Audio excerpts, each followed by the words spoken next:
The mockery in the moment. The war was over, but the tension remained.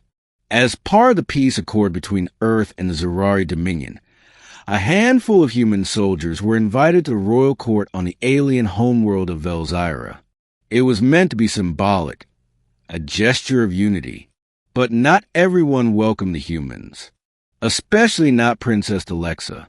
Barely 19 in Earth years, the youngest daughter of the Zyrari High Queen was sharp-tongued, proud, and openly dismissive of humanity. She called them soft, clumsy, primitive. She mocked their weapons, their technology, even the way they walked. And when she set eyes on Sergeant Rylan Cross, she wasted no time. "This is your warrior?" she scoffed during a diplomatic reception, loud enough for everyone to hear. "He hides behind metal like a frightened insect."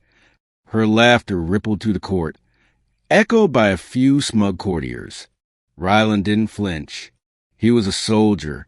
He'd fought on the burning moons of Kaz, watched comrades die, brokered ceasefires with blood still on his hands. He didn't care about insults.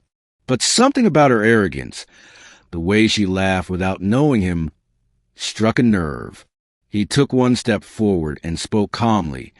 "Would you like to see what's behind the armor, Princess?" Her eyes narrowed. "I assume it's soft flesh and weak bones. Not much else." Rylan said nothing. Instead, he reached up and slowly began to unseal the plates of his exosuit. Gasps echoed around the chamber. No human had ever removed their battle gear before the Zyrari court.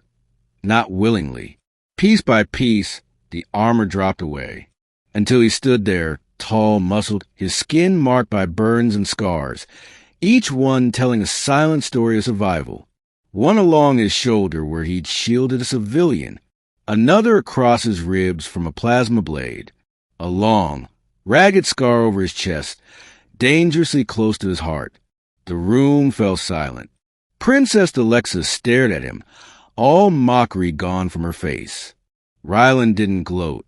He simply said, "I wear the armor to protect those around me, not because I'm afraid."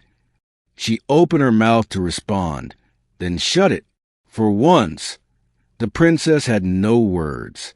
Later that evening, after most of the court had dispersed, Rylan stood alone on one of the crystalline balconies overlooking the twin moons of Velzyra.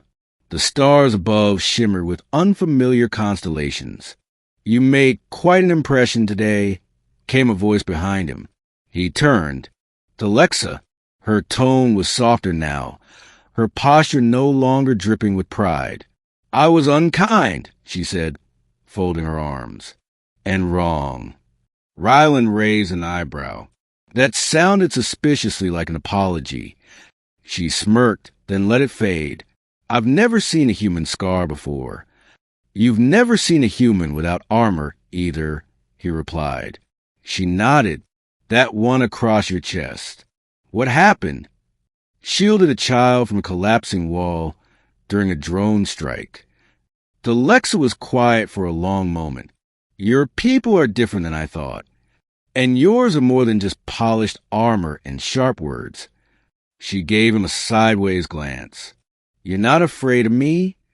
"No," Rylan said, meeting her eyes. "I don't think you want people to fear you. I think you want them to respect you. There's a difference." That caught her off guard. She looked down at her hands, then back at him. "I mocked you because I didn't understand you, and maybe I didn't want to." "Understanding takes time," he said, "but it starts with removing a little armor." Thalexa laughed quietly.